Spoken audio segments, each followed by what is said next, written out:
Hi friends, ಎಲ್ಲರಿಗೂ ನಮಸ್ಕಾರ. Welcome back to my YouTube channel. ಯಾರೆಲ್ಲ ಫಸ್ಟ್ ಟೈಮ್ ನನ್ನ ವೀಡಿಯೋಸ್ ನೋಡ್ತಾ ಇದ್ದೀರೋ ಪ್ಲೀಸ್ ಕೆಳಗಡೆ ಕಾಣುವಂತಹ ಲೈಕ್ ಬಟನ್ನ ಕ್ಲಿಕ್ ಮಾಡಿ, ಶೇರ್ ಮಾಡಿ, ಸಬ್ಸ್ಕ್ರೈಬ್ ಮಾಡಿ, ಬೆಲ್ ಐಕನ್ನ ಕ್ಲಿಕ್ ಮಾಡಿ.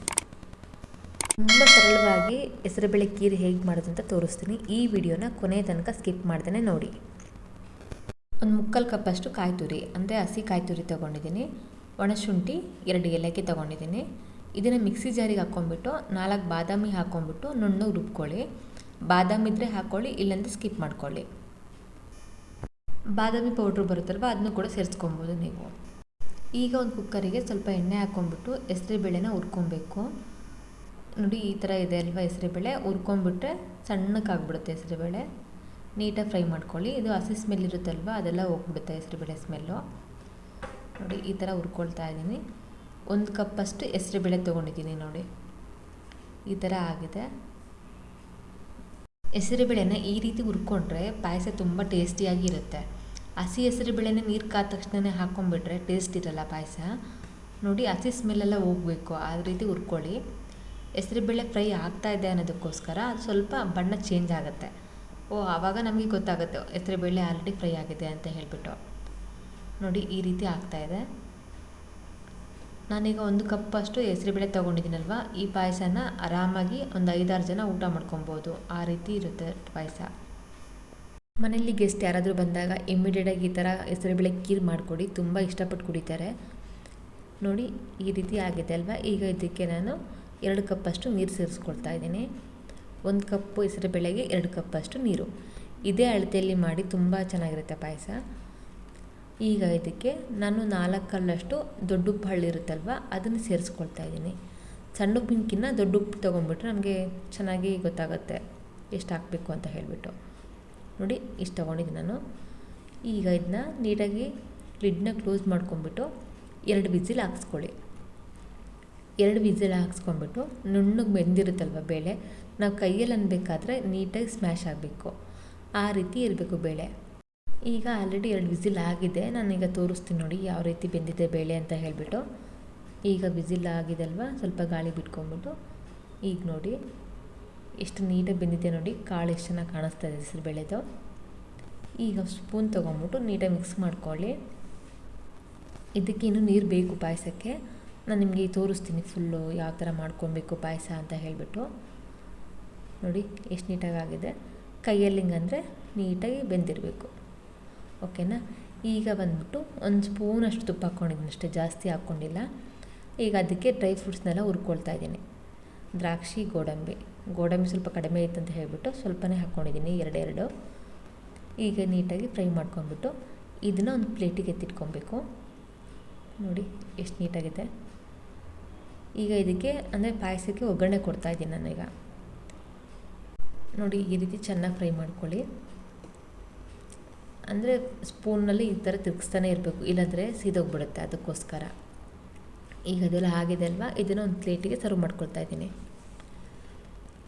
ಸ್ವಲ್ಪ ಫ್ಲೇಮ್ನ ಕಡಿಮೆ ಇಟ್ಕೊಳ್ಳಿ. ಇವಾಗ ಈ ರೀತಿ ಫ್ರೈ ಆಗಬೇಕು ಡ್ರೈ ಫ್ರೂಟ್ಸ್ ಎಲ್ಲನೂ. ಈ ರೀತಿ ಆದರೆ ಚೆನ್ನಾಗಿರುತ್ತೆ. ಈಗ ನೋಡಿ, ನೀಟಾಗೆಲ್ಲ ಎತ್ತಿಟ್ಕೊಂಡ್ಬಿಟ್ಟು ಫ್ಲೇಮ್ನ ಕಡಿಮೆ ಇಟ್ಕೊಳ್ಳಿ.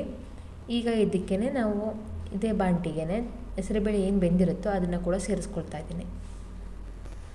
ನೋಡಿ, ಹೆಸರುಬೇಳೆ ಹಾಕ್ಕೊಳ್ತಾ ಇದ್ದೀನಿ. ಸ್ವಲ್ಪ ಫ್ಲೇಮ್ನ ಕಡಿಮೆ ಇಟ್ಕೊಳ್ಳಿ. ಈಗ ಇದನ್ನೆಲ್ಲ ಸೇರಿಸ್ಕೊಂಡ ತಕ್ಷಣ ಬಾಣಲಿ ಬಿಸಿ ಇರುತ್ತಲ್ವ, ಹಾಗೇನೆ ಅಂಟ್ಕೊಂಡ್ಬಿಡುತ್ತೆಲ್ಲನೂ. ಫ್ಲೇಮ್ನ ಕಡಿಮೆ ಇಟ್ಕೊಂಡ್ಬಿಟ್ಟು ಮಿಕ್ಸ್ ಮಾಡ್ಕೊಳ್ಳಿ, ಯಾಕಂದರೆ ಬಾಣಲಿಗೆ ಹಿಡಿಯೋದಿಲ್ಲ ಅಂತ ಹೇಳ್ಬಿಟ್ಟು. ನೀಟಾಗಿ ಮಿಕ್ಸ್ ಮಾಡ್ಕೊಂಡ್ಬಿಟ್ಟು ಈಗ ನಾನು ಕುಕ್ಕರಲ್ಲಿ ಸ್ವಲ್ಪ ಬೇಳೆಲ್ಲ ಉಳಿದಿರುತ್ತಲ್ವ, ಅದಕ್ಕೆ 1.5 ಗ್ಲಾಸಷ್ಟು ನೀರು ಹಾಕ್ಕೊಂಡ್ಬಿಟ್ಟು ನೀಟಾಗಿ ಅಲುಗಡಿಸ್ಕೊಂಡು ಹಾಕ್ಕೊಳ್ತಾ ಇದ್ದೀನಿ. ನೋಡಿ, ಈಗ ಇದಕ್ಕೆ ನಾನು ಕಾಯಿ ತುರಿ ರುಬ್ಕೊಂಡಿದ್ನಲ್ವ, ಒಣಶುಂಠಿ, ಕಾಯಿ ಮತ್ತು ಬಾದಾಮಿ, ಏಲಕ್ಕಿ, ಅದನ್ನು ಕೂಡ ಸೇರಿಸ್ಕೊಳ್ತಾ ಇದ್ದೀನಿ. ಈಗ ನೀಟಾಗಿ ಮಿಕ್ಸ್ ಮಾಡ್ಕೊಳ್ಳಿ. ತುಂಬ ಚೆನ್ನಾಗಿರುತ್ತೆ ಪಾಯಸ. ನೋಡಿ, ಈ ರೀತಿ ಮಾಡ್ಕೊಳ್ಳಿ ಖೀರು. ಇಲ್ಲಪ್ಪ ನಮಗೆ ಗಟ್ಟಿ ಬೇಕು ಪಾಯಸ ಅಂದರೆ ನೀರೆಲ್ಲ ಸೇರ್ಸೋಕ್ಕೆ ಹೋಗ್ಬೇಡಿ. ಈ ಥರ ಖೀರ್ ಥರ ಇರಬೇಕು, ನಮಗೆ ಗ್ಲಾಸಲ್ಲಿ ಹಾಕೊಂಡು ಕುಡಿಯಬೇಕು ಅಂತಂದರೆ ಈ ಥರ ಮಾಡ್ಕೊಳ್ಳಿ, ತುಂಬ ಚೆನ್ನಾಗಿರುತ್ತೆ. ನೋಡಿ, ಈ ರೀತಿ ಇದೆ. ಈಗ ಇದಕ್ಕೆ ನಾನು ಯಾವ ಕಪ್ಪಲ್ಲಿ ನಾವು ಹೆಸರುಬೇಳೆ ತೊಗೊಂಡಿರ್ತೀವೋ ಅದೇ ಕಪ್ನ ಅಳತೆಯಲ್ಲಿ ನಾನು ಸಕ್ಕರೆ ತೊಗೊಬೇಕಾಗತ್ತೆ. 1 ಕಪ್ಪಷ್ಟು ಹೆಸರುಬೇಳೆಗೆ 3/4 ಕಪ್ಪಷ್ಟು ಸಕ್ಕರೆ ತೊಗೊಂಡಿದ್ದೀನಿ. ನೋಡಿ ಇಷ್ಟು ತೊಗೊಂಡಿದ್ದೀನಿ. ನೀಟಾಗಿ ಎಲ್ಲ ಮಿಕ್ಸ್ ಮಾಡ್ಕೊಳ್ಳಿ. ಒಂದು ನೀಟಾಗಿ ಮಿಕ್ಸ್ ಮಾಡ್ಕೊಂಬಿಟ್ಟು ಫ್ಲೇಮ್ನ ಕಡಿಮೆ ಇಟ್ಕೊಬೇಕು. ನೋಡಿ, ನೀವು ಸಕ್ಕರೆ ಸ್ವಲ್ಪ ಜಾಸ್ತಿ ತಿಂತೀನಿ, ಸ್ವೀಟ್ ಜಾಸ್ತಿ ಬೇಕಪ್ಪ ಅಂದರೆ 1/4 ಸಕ್ಕರೆ ಹಾಕ್ಕೊಳ್ಳಿ, ಅಂದರೆ 1/4 ಗ್ಲಾಸಷ್ಟು. ಓಕೆನಾ? ನೀಟಾಗಿ ಮಿಕ್ಸ್ ಮಾಡ್ಕೊಳ್ಳಿ. ಇದನ್ನು ಲಿಡ್ನ ಕ್ಲೋಸ್ ಮಾಡ್ಕೊಂಬಿಟ್ಟು ಕುದಿ ಬರೋದಕ್ಕೆ ಬಿಡಿ. 5 ನಿಮಿಷ ಕುದ್ರೆ ಖೀರು ತುಂಬ ಪರ್ಫೆಕ್ಟಾಗಿ ರೆಡಿಯಾಗಿರುತ್ತೆ. ಹಾಗಾಗಿ ನೋಡಿ, ಹಸಿ ಕೊಬ್ಬರಿ ಎಲ್ಲ ಇರುತ್ತಲ್ವ, ಹಂಗಾಗಿ ಕುದಿಬೇಕು ಅಂತ ಹೇಳಿದ್ದು. ಎಷ್ಟು ನೀಟಾಗಿ ರೆಡಿಯಾಗಿದೆ ನೋಡಿ. ಗಸಗಸೆ ಪಾಯಸಕ್ಕಿಂತ ತುಂಬ ಚೆನ್ನಾಗಿರುತ್ತೆ ಪಾಯಸ. ನೋಡಿ, ಈ ರೀತಿ ಮಾಡ್ಕೊಳ್ಳಿ. ಖೀರು ಯಾವುದೇ ಪಾಯಸಕ್ಕಾದರೂ ಹಸಿ ಕೊಬ್ಬರಿ ಸೇರಿಸ್ಕೊಂಡ್ರೆ ತುಂಬ ಟೇಸ್ಟ್ ಕೊಡುತ್ತೆ ಒಣ ಕೊಬ್ಬರಿಕ್ಕಿಂತ. ಯಾಕಂದರೆ ತೆಂಗಿನ ಹಾಲು ತುಂಬ ಟೇಸ್ಟ್ ಅಲ್ವಾ. ಈಗ ನಾವು ನಾರ್ಮಲ್ ಹಾಲು ಹಾಕೋದಕ್ಕಿಂತ ಈ ರೀತಿ ಹಾಕ್ಕೊಂಬಿಟ್ಟು ಮಾಡ್ಕೊಳ್ಳಿ. ನಿಮ್ಗೆ ಬೇಕಪ್ಪ ಅಂದರೆ ಹಾಲು ಸೇರಿಸ್ಕೊಂಬಿಟ್ಟು ಮಾಡ್ಕೊಬೋದು. ನಾನು ಈಗ ಇದನ್ನು ಒಂದು ಪಾತ್ರೆಗೆ ಸರ್ವ್ ಮಾಡೋಣ. ನೋಡಿ ಎಷ್ಟು ಪರ್ಫೆಕ್ಟಾಗಿ ಆಗಿದೆ. ಒಂದೇ ಹದಕ್ಕಿದೆ, ಅಷ್ಟು ನೀರು ಆಗಿಲ್ಲ, ಅಷ್ಟು ಗಟ್ಟಿನೂ ಆಗಿಲ್ಲ, ಮೀಡಿಯಮಲ್ಲೇ ನಾವು ಕುಡಿಯೋ ಥರನೇ ಇದೆ.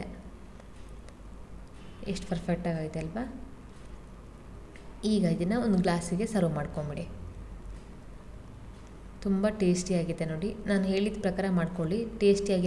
ಅಷ್ಟು ಉಪ್ಪು ಹಾಕ್ಕೊಂಬಿಟ್ಟು ಈ ಥರ ಖೀರು ರೆಡಿ ಮಾಡ್ಕೊಳ್ಳಿ. ಹೆಸರುಬೇಳೆ ಖೀರು ತುಂಬ ಚೆನ್ನಾಗಿರುತ್ತೆ. ಇದೇನಪ್ಪ ಉಪ್ಪು ಹಾಕ್ಬಿಟ್ಟು ಪಾಯಸ ಮಾಡಿ ಅಂತ ಹೇಳ್ತೀರಾ ಅಂದ್ಕೊಬೇಡಿ. ನೀವು ಒಮ್ಮೆ ಟ್ರೈ ಮಾಡಿಬಿಟ್ಟು ನನಗೆ ಕಮೆಂಟ್ ಮಾಡಿಬಿಟ್ಟು ತಿಳಿಸಿ. ಈ ವಿಡಿಯೋ ಯಾರಿಗೆಲ್ಲ ಇಷ್ಟ ಆಗಿದೆ ಪ್ಲೀಸ್ ಲೈಕ್ ಮಾಡಿ, ಶೇರ್ ಮಾಡಿ, ಸಬ್ಸ್ಕ್ರೈಬ್ ಮಾಡಿ, ಬೆಲ್ ಐಕನ್ನ ಕ್ಲಿಕ್ ಮಾಡಿ. Thank you for watching.